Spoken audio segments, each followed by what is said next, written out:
What's up, guys? It is John Muscarello from Side Hustle Experiment. If you're new to the channel, welcome. I am a six-figure e-commerce seller. I mainly sell on Amazon and eBay. I sell mainly used books and media, and I'm getting into online arbitrage for Amazon.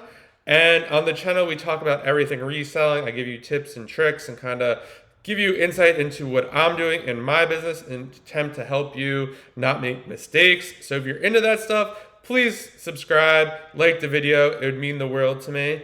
And in today's video, this is a very, very special video. I am celebrating today my 2-year anniversary of reselling full-time. So I've been doing this 2 years full-time. 2 years prior to that, I was doing it on the side of a 9-to-5 job. And I'm basically going to break down all my numbers, my journey.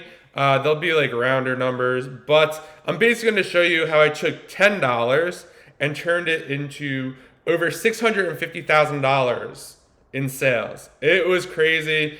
I honestly didn't even know the number was that high until I did the math yesterday or the other day. So I'm just going to take you through my journey. This is definitely going to be a longer video. I kind of want to highlight, that number may seem big to you, it may seem small to you, but it's just all relative, and it just depends on how you run your business. So let's get into it, guys.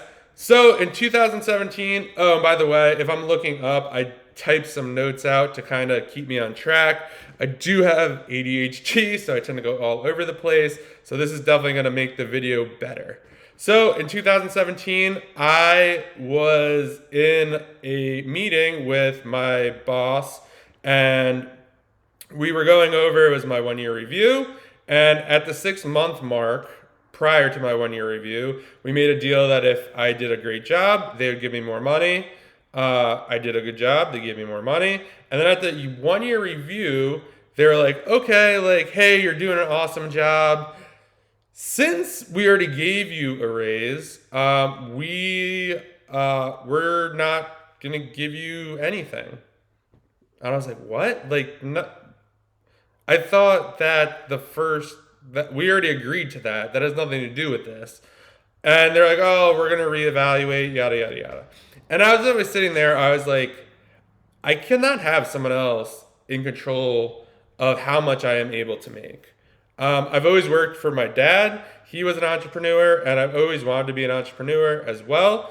And so when I was just sitting there, I was like, I gotta figure out something because this is just not gonna work for me.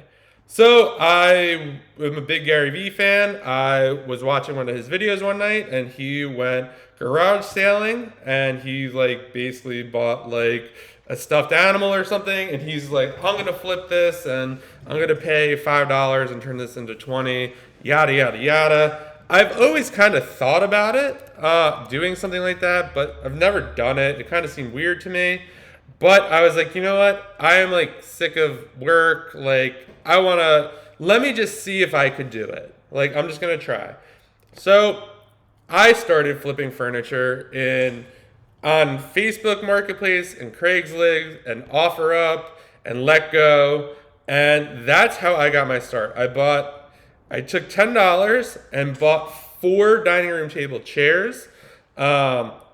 And I was so nervous. It was crazy. I wasn't living paycheck to paycheck per se. I had like a little money in savings, but like for some reason spending $10 with the possibility of losing it, just like, I don't know. But I did it. I picked up these chairs. I think I got them on OfferUp. And then I put them on Craigslist, and like 2 days later, someone paid me $40 for the chairs.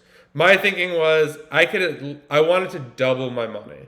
So if I paid $10 for something, I wanted to get 20. And that was kind of my philosophy going through this. So I would buy an end table, pay $10, and post it for 20, and then go back and forth. So within like a week or two, I already built, I don't know, I've already sold $300 or $400 worth of stuff. And I was like, this is insane. And side note, the first sale I went to make, the lady actually looked at the table and was like, you lied to me. It's the wrong size. And I was like, oh my God, do I really want to do this? And it turned out I'm glad I stuck with it. Um, but and then I kept doing this for a couple months, and there was a time where I had my one bedroom apartment, and for some reason I thought I needed a big glass table with 6 chairs because I don't know, when you get an apartment, I guess you get a dining room table. And I found it for $100, of course, on I don't even remember what it was on, probably Facebook or something. And it was big. I had to, have someone help me bring it back. It was actually my girlfriend, so shout out to her. And we brought it back and we put it in the dining room table. And I was like, oh, this is so nice. And then we used it maybe 2 or 3 times. So as I was flipping furniture, I wanted to grow this business. And I was like, well, I need storage space for this stuff. And I was just like, okay, let me let me get rid of this table. And I was like, do I get a storage unit? Like, I don't know. And I was like, you know what? If I could get $250 for this table, it's gone. Like, I'm going to get rid of it. So I posted, I take the pictures, and literally, I think within the hour, I listed it for 250. Someone offered me 240 and asked me to deliver it. I was like, wow. Like, it totally changed, like, how I thought about stuff. Instead of, like, picking up something for 20 and asking for 40, I started picking up something for 20, asking for 60. I started buying, like, these pub tables for, like, 50 and $75. That would go for anywhere from 150 to 250. It totally changed everything for me. Just, like, thinking about almost that, oh, just double the money. I wasn't thinking big enough until, like, I was like, oh, like, if someone pays that, they could have it. And, like, that literally changed everything for me. I continued basically flipping furniture all of 2017. And then the realization came, well, I have to be where my inventory is. When I went home for Christmas to New York, I was like, this stinks. I can't make any sales. And I was like, I want to find something else where, like, I could almost do something similar, but I don't have to be there to make the sale. And I came across a Reezy Resales video, shout out to him, saying that you could buy books at thrift stores and flip them online and basically make a profit on Amazon. This was the craziest concept to me. I did not think that it was even possible. It just made no sense. But I took some of the money I was making from furniture early 2018 and started to buy books at a thrift store. I bought, I think, 8 books. One of the books I scanned, I paid $2 for. Said it was selling for $32. I thought it was ridiculous because the price on the back of the book, I think, was like $28. Or actually, it was maybe $18. Sure enough, I sent it into Amazon. 2 weeks later, someone bought it. And I was like, this is crazy. And then I got hooked, went all in on books. That first year, I was able to do about $64,000 in sales. This was totally part-time. I just kind of go to local thrift stores in my area. And then in 2019, that kind of started the bigger part of the business. I started, instead of just going to thrift stores locally, I started going to other towns. I was like, I want to get more books. I want to grow this thing. I want to quit my job and leave this place. So I basically would do these basically weekend travels. So basically I would pick a place that was about 2 hours away. I'd map out all the thrift stores on the way there, some on the way back. And basically I would spend all day Saturday thrifting at these stores, buying books. And then whatever stores were open Sunday, I'd hit those on the way back home. And then I'd probably come home with, I don't know, $200, $300, or $400 books. And then I would list them and get them shipped to Amazon and do all that stuff. And that's really when things kind of started to take off. I was like, wow, like if I could plan these trips. I built a website. I started doing free book pickups. What else did I do? I did a partnership with a local flea market sale, almost yard sale, where I would be able to scan the books before anyone else, and then in return I would take whatever was left over at the sale and get rid of them. I was doing all sorts of stuff like that. And I was really starting to see the future. I was buying textbooks on Facebook Marketplace, flipping them. I was doing pretty much a little bit of everything. Um, and then I heard about bulk books. So, in 2019 was a big year. I quit my job in October, 22nd. So basically, then I was full time. So basically, in 2019, I did 98,000 in sales, and I also had eBay. I did like another three, so I did like 100K the second year. And let me backtrack a second. In 2017, the furniture business, I had like 25K in sales. So that basically helped me fund the book and Amazon business. I just want to make that clear for everyone. So then 2019, I kind of like, oh, bulk books. It kind of wasn't like out there, or I didn't know of it. And I was like, I want to get into this. I just, I think I went to the Turn the Page conference, Caleb Roth's conference, and met all these sellers, and we were talking about bulk. And I was just like, I want to get into bulk. I did my first bulk buy in November. I just emailed a bunch of thrift stores. I said, hey, I shop in your stores all the time. I spend hundreds of dollars. I would like to spend thousands of dollars. You sell books in bulk. One of the stores got back to me. They're like, let's set up a meeting to work out the logistics. I'm like, okay. They're like, put together a plan for us. I was like, oh, okay. And I had like this little 1-page like thing that I made in Microsoft Word and turned into a PDF. Like, it was just like, it was so silly. I have to look and see if I can find it. But it was basically like, oh, if things work out, we could keep working together. Like, I'm going to buy 6 to start, and we'll go from there. Hopefully it works out. And they were like, sounds good. So I rented a Penske truck, had someone I knew locally who also sold books. I asked if he would help me.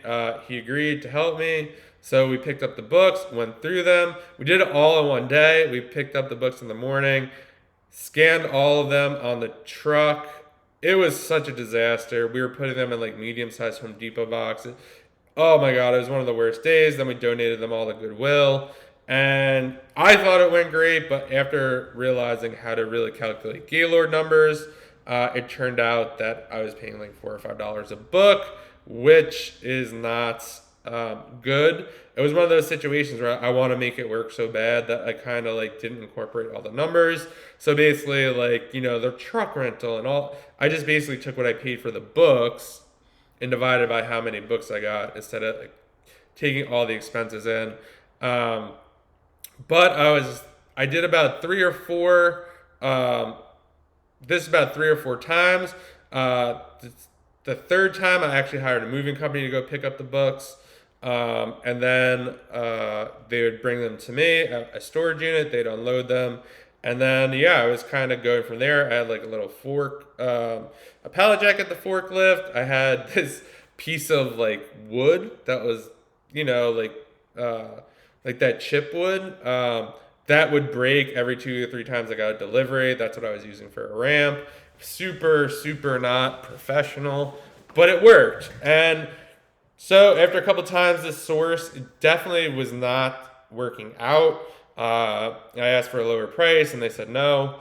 So I was like, all right, whatever. I continued thrifting. I was like, I need to find a new source. I started calling thrift stores and people are just like, no, we don't do it. Or they're basically, you're too small. We only sell truckloads, half truckloads. We're not selling like 10. It just doesn't make sense for us. I'm like, okay. And then one day I got so frustrated when I was talking to someone, I was like, I totally understand. And he's like, I was like, wait, do you know anyone who sells Gaylords?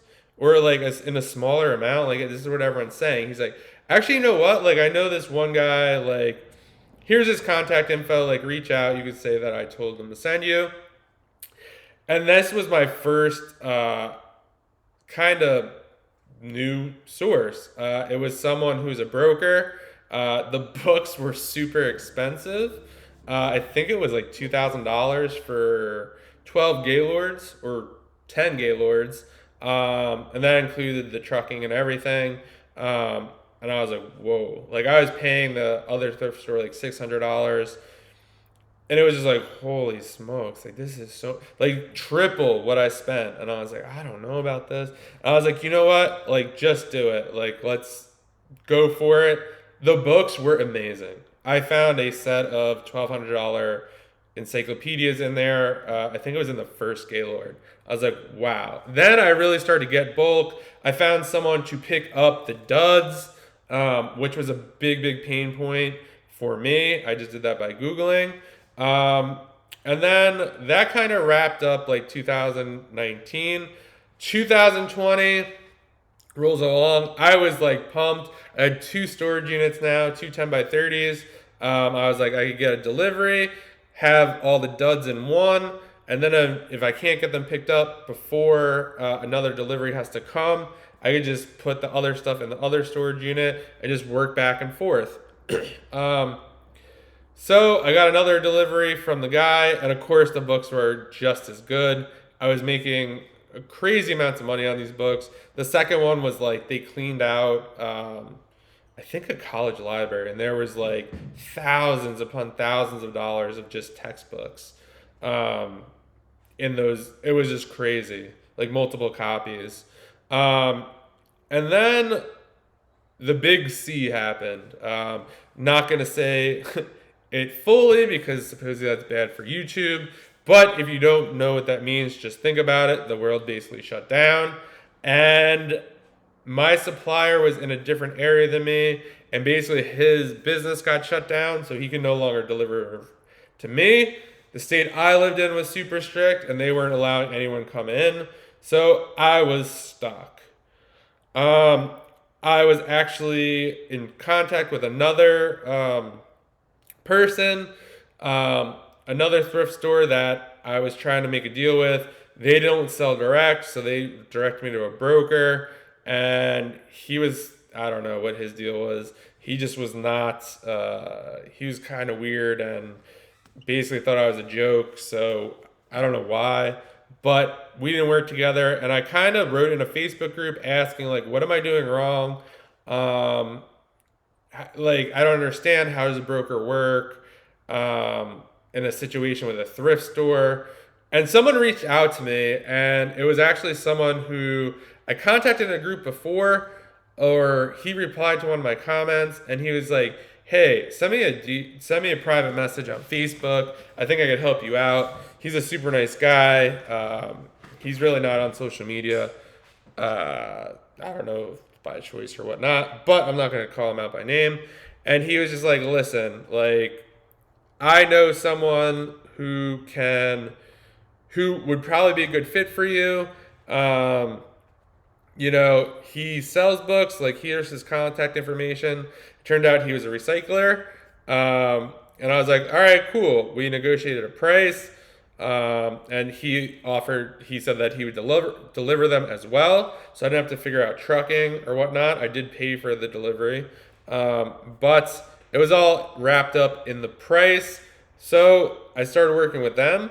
The first load was not that great. It was actually a ton of like sporting good magazines and catalogs and stuff. And I was like, I don't know if I could work with this guy. Like, this is like, because I was so used to the other books that were like so good. Everything was clean, and it was just crazy. And I was like, you know what? I'll do at least one more time. And then I got it. The books were all right.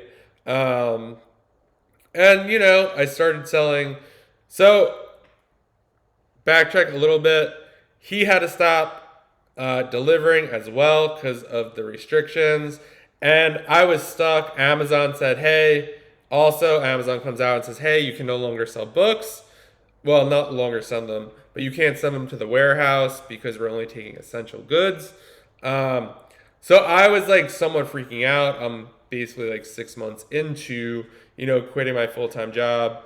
And now I cannot, you know, send books to the Amazon warehouse. I already lost a supplier or 2 suppliers. I have this one, and I was like, okay, no big deal. I'm going to start to learn online arbitrage. I kind of started doing that. I'm like, I don't know about this. Like, I kind of like books much better. And then I kind of also got into eBay. I had all these like dud books sitting around that I couldn't get anyone to pick up. And I started to look more into eBay. I'm like, what can I do with all the books I can't sell on Amazon? And I slowly started to get into eBay as well during this downtime. And then about, I don't know, a month later, the supplier was just like, listen, I don't care. Like, if you want books, I'll deliver them to you. I'm like, yeah, let's do it. So he started delivering to me. At the time when I started working with him, he was coming every other week. So I was getting about 24 Gaylords a month. And then probably, let's see here, around October of 2020, I was basically doing 36 a month, and then I went to every week. So I was doing 48. In December 2020, I hired my first helper to list books. I actually used to work with her. So I actually posted on Instagram, how can I help you? And jokingly, they're like, you could give me a job. And I was like, are you serious? And then she's like, yeah. And then we kind of worked it out from there. And that was a game changer for me. I was super worried about hiring someone. Like, I feel like, oh, they're not going to grade the books right. It's going to get messed up, this and that. But it was the best thing I've ever done for my business. And like, looking back at that, like, it's just like, wow, I need to implement that again because I definitely need more help here. But we'll get into that later. So after 2020, I did just over, and I also started selling media on Amazon as well. I got a second account set up for that. So I ended up doing, let's see here, about 225,000 on Amazon across books and media, and 20,000 on eBay. And there is more money from duds and stuff like that, but that's for another day. So then I was like, all right, things are starting to roll. Things are not back to normal, but like, you know what? It was freaking freezing, working out in a storage unit. And I was like, you know what? I need to get a warehouse. Like, if I could buy at greater scale. I was talking to someone saying like, oh, we can get you a truckload, but it's just not feasible to do in a storage unit situation. So I was like, all right, yeah, I definitely need to get a warehouse. Like, this is getting ridiculous. Like, I had a tiny office in my apartment. Shout out to my girlfriend for letting me have that. It was basically where I did all the Amazon. It stored eBay stuff. It was such a mess. Like, boxes upon boxes. Like, I just tried to make the best out of it. I actually think one of my first YouTube videos is a home office tour. So if you want to check that out. But yeah, so I started looking for warehouses. That was probably halfway through 2020. And it was really hard to find because I wasn't looking for a huge space. I was looking for anywhere from like 2,000 to 3,000 square feet. Had a dock, preferably. That's nearly impossible to find. It's possible, but it's going to take you a long time. And then I stumbled across a Craigslist ad and got the warehouse I have today. It does not have a dock, but that was in February 1st. I got my first warehouse. And yeah, that kind of was like, wow, this is getting really real. You have a warehouse. I bought a forklift. I got a tilter. I built dumping tables. Shout out to my dad for that. And then in April, I hired my first helper. And basically, also in April, restock limits hit.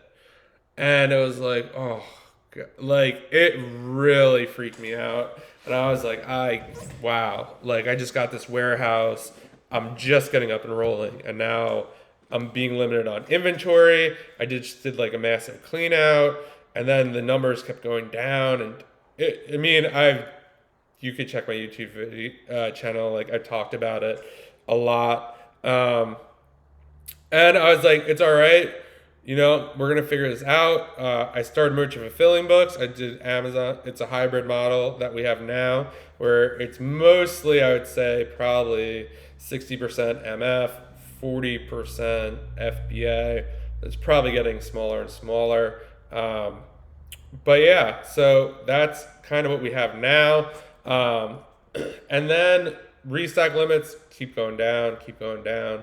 Um, and then I was like, you know what? I don't know if I want to be a merch fulfilled bookseller. Like, that's not why I started this business. I want Amazon to do most of the work. And my eBay business continued to grow as well. We started selling more books on eBay and focusing more on that during the restock limits. And that was kind of a blessing in disguise. I mean, our eBay has basically exploded. And it's just been really, really great. And I do like eBay as a platform as well. But as the restock limits went down, I was like, I need to diversify. I could do all MF books, but that's not what I want to do. So I kind of revisited OA again. And I was like, okay, like, let me see how I could really ramp this up. And this was just in August. So I started doing in August, got a little more serious in September. This month, really, I'm starting to get into it. We've probably spent about $6,000 so far, basically in 2 months. It's pretty crazy. Especially when you're buying books for 12 Gaylords for $800. So we're starting to learn our online arbitrage now. eBay is really taking off since we're getting that done. And that's kind of like, also in August, one of the craziest things that happened, someone dropped off a bunch of conspiracy theory books that their brother had in their house, about 3 or 4 Gaylords worth of them. And it's probably about $10,000 worth of books once they all sell through. We sold a good bit, a couple books for $250, all over the place. But yeah, so that kind of brings us to like right now. I probably skipped a bunch of stuff along the way, but this year, yeah, we're having a pretty good year so far. We'll probably do at least 50 on eBay. Amazon really depends on what happens with OA. Probably close to 300, 350 on Amazon, maybe. The goal was 400. Again, numbers don't really matter. It's what you take home. And eBay, I mean, the comparison on eBay takes about 15%, and that's everything. So the eBay sales, even though are much less than Amazon, you get much more of the money. So yeah, that's kind of my journey. After 4 years, I mean, I guess it's 5 years if you count 2017 when I'm flipping furniture. But so let's kind of get into, I guess that's kind of my journey. If you're still here, thank you very much. I don't know. I feel like sometimes just laying it out, and I know when I watch things and it's more like, this is exactly my journey. It's more interesting that's like them being like, oh, I make $10 million, and they talk about it for a minute, and you don't really understand how they got there. So that's basically how I got here. So some of the biggest mistakes I've made in the past 4 or 5 years, definitely not hiring fast enough. If I hired probably when I first started a lister, I think I would have been able to get way more books. So I was spending half the time sourcing, half the time listing. So that definitely would have been much better. Even today, we could be doing so much more on eBay. If I had someone just to list and take pictures and do stuff like that, I can't be doing that anymore. So that's going to be the next hire. Hiring a warehouse worker was a great investment. So yeah, I would definitely hire faster. And how to wrap your head around it is just think about, I think about eBay or Amazon. So even if you're paying someone $500 a month or a week to help you out, that you could easily cover that with, I don't know what, 100, 200 books. And you're definitely going to get through more of that with help or someone listing them. Like the person who listed the books, I think the average it was like, I don't know, 150 to $200 a week, and it was so worth it. I just drop them off at her house, buy all the supplies, have everything shipped there, and she would do that. Totally worth it. Another mistake was not networking with people earlier and documenting the journey earlier. I would basically just put my head down, tried to I was in the Facebook group chats and stuff, but mostly I was just kind of by myself, doing my thing. And if I connected with people, I definitely could have got much, much further ahead. Another mistake was not experimenting with other opportunities. I don't know if I'd have this warehouse if I really just put my head down and learned OA during the C period of the business, because that was the plan. And I don't know. It turned out pretty good because obviously I got to learn eBay, and eBay has been really good to me. But yeah, I mean, definitely, I would say the mistake there is, you figure out whether it's not worth it. People would say, oh, you have to spend so much money when you do RA or OA. And I'd be like, oh, yeah, you're right. And then never really thought that's like, well, yeah, but you could also order multiple of one thing. You stay at your house, they ship it to your house, and then you just send it to Amazon. So there are pros and cons to all the different models. And then probably the last one I'll touch on before I get into advice for new people or people who want to go full time or whatever, was not going all in on one platform. I don't know if that's a mistake or not. It's kind of a mixed bag for me. I mean, obviously, if I didn't do eBay, I would probably be processing double what I'm processing just for Amazon. But also, I don't know, it almost seems super wasteful to get rid of all the stuff we do for eBay, knowing that I could probably find anywhere from $2,000 to, I don't know, if it's a really good one, like $4,000 worth of stuff to list on eBay. It seems crazy to give that just away. And it's also diversification, but it's also much harder to grow. I feel like I have an online arbitrage, I have the books, I have eBay. It's almost like 3 businesses. It's just me and a helper. So yeah, I definitely have to get more help and kind of get that stuff taken care of so I could do more OA. I do think OA, I definitely like it. I just need to spend more time on it and learn it. But definitely into that. So that's kind of that. Advice for new sellers, or advice I would give to myself.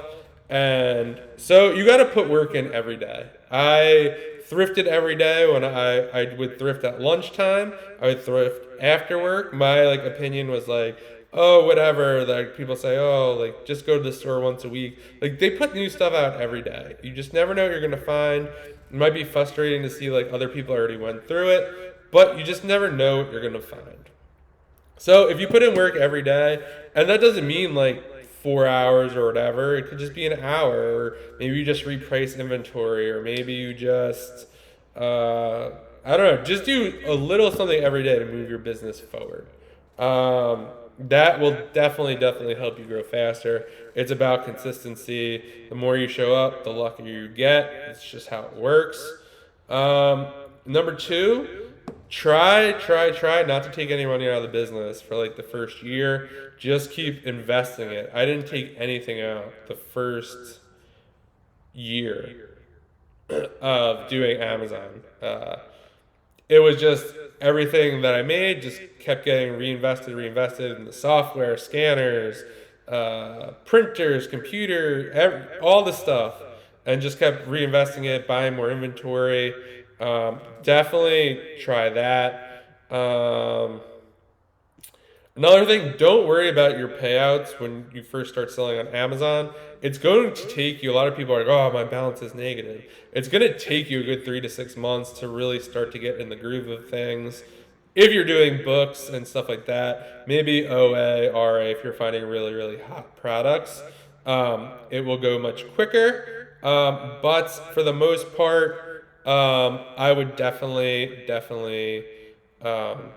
recommend, just sticking it out, at least give it a year. Or if you really hate it, like, and you don't think you'll ever like it, then yeah, move on to the next thing. And then I think just in general, I think this is the last point, or the last piece of advice is, do what works for you. I always say that to people. Like, a lot of people think it's crazy that I do what I do based on the fact that I'm, selling on, I have 2 accounts now. One's OA, one is just for books, and then I have eBay, and I have all these dud buyers. It's a lot to manage, and I definitely need more help, but it makes me definitely diversified. And I don't know. It's until I see like a really clear winner, and I think it might be online arbitrage for me, and possibly into wholesale, and then really helping you guys build a brand. I don't know. I definitely think I kind of lost the point, what I was trying to say. Oh, do what works for you. Maybe just selling books on eBay. I know someone who just sells books on eBay. Or they do consignment, or they sell different things. It's just whatever works for your business, your lifestyle, the area you're at.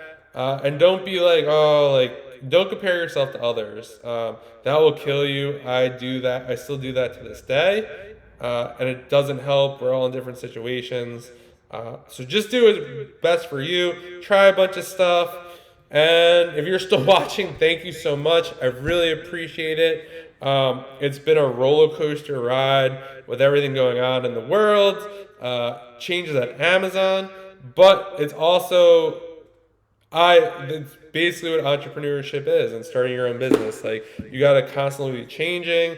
You just can't do what you used to do. It's just one of those things. You just got to keep going. You got to stick it out. You got to work hard, and you got to reinvest in yourself and your business, and just keep going and network with people and meet new people, and hopefully you will get to where you want. I'm so early. There's so much more I want to do. I definitely want to do bigger numbers. I'm definitely seeing the possibility of eBay now. We just passed 40K. So definitely looking to hire someone to kind of manage that, or do a lot more of that, and me focus more on OA, and possibly get another person to help out with books. Things are starting to morph. It does take time to get there, but you put in the time, you'll eventually figure it out. So thank you so much for watching. Thank you for watching this video. 2 years full time seems so crazy to me, but here it is. Again, please subscribe to the channel. Please like the video. And let me know what you think in the comments. How did you get started? What do you think about my journey? What can I be doing better? I'd love to hear from you. And I'll see you guys in the next video.